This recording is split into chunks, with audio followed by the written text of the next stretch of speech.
Assalamualaikum warahmatullahi wabarakatuh. Pada video kali ini kita akan membahas strategi pemasaran yang dilakukan suatu perusahaan retail di Amerika yang bernama Costco. Apa aja sih strategi pemasarannya? Yuk kita simak. Sebelum membahas strategi pemasaran Costco, kita bahas dulu yuk bagaimana sih pertumbuhan perusahaan retail di Indonesia. Perusahaan retail tumbuh begitu pesat seiring berjalannya waktu di Indonesia. Perkembangan bisnis retail ini cenderung mengalami kenaikan setiap tahunnya. Pada tahun 2019, data perkembangan retail di Indonesia diperkirakan mencapai 256 triliun rupiah atau tumbuh sekitar 10% dibandingkan tahun 2018. Data ini terbilang moderat bagi Wakil Ketua Asosiasi Pengusaha Retail Indonesia atau APRindo. Mungkin kita bisa ambil contoh strategi yang dilakukan oleh perusahaan retail Costco yang mungkin bisa diterapkan untuk perusahaan-perusahaan retail di Indonesia. Nah, sekarang kita bahas Costco. Kita mulai dari sejarah Costco.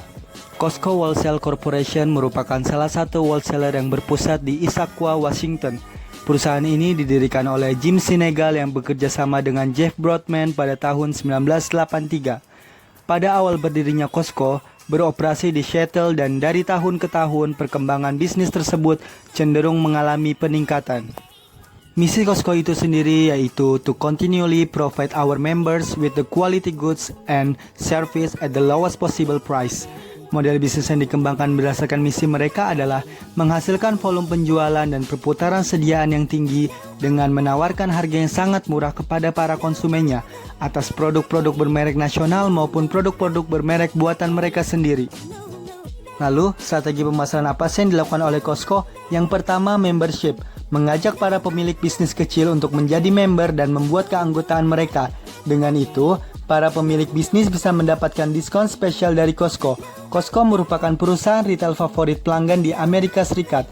Hal itu bisa dibilang masuk akal, sebab strategi pemasaran efektif mereka dengan menggunakan membership berjalan lancar.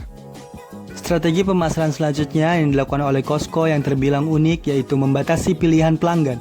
Selain menggunakan keanggotaan, Costco juga membatasi pilihan pelanggannya dalam hal produk. Misalnya, mereka pernah hanya mengeluarkan 4 jenis pasta gigi, 10 jenis deodoran, dan 3 set shampoo. Padahal, rivalnya semacam Walmart bisa menjual ribuan produk berbeda dengan satu fungsi yang sama. Sebuah studi mengatakan, jika seorang konsumen cenderung akan membeli produk lebih sedikit ketika melihat terlalu banyak pilihan. Sebaliknya, seorang konsumen akan membeli produk lebih banyak apabila pilihan mereka dibatasi. Strategi pemasaran yang ketiga yaitu Costco membatasi biaya pemasaran dan iklan mereka seminimal mungkin. Berbagai penawaran kepada pelanggan dilakukan melalui surat elektronik yang ditujukan kepada masing-masing pelanggan secara personal. Strategi pemasaran ini cukup efektif dan efisien karena langsung ditujukan kepada pelanggan yang telah diidentifikasi dengan baik. Strategi pemasaran yang keempat yaitu treasure hunt merchandising. Fitur ini memungkinkan para pelanggan untuk mendapatkan produk merek terkenal dengan harga yang sangat murah yang hanya ditawarkan pada saat tertentu saja.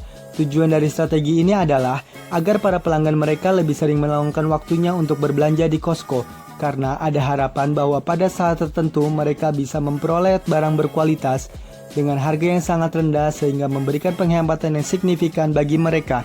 Berikut adalah 4 strategi pemasaran dari Costco yang mungkin dapat dicontoh dan diterapkan oleh toko-toko retail yang ada di Indonesia. Sekian dan terima kasih. Wassalamualaikum warahmatullahi wabarakatuh.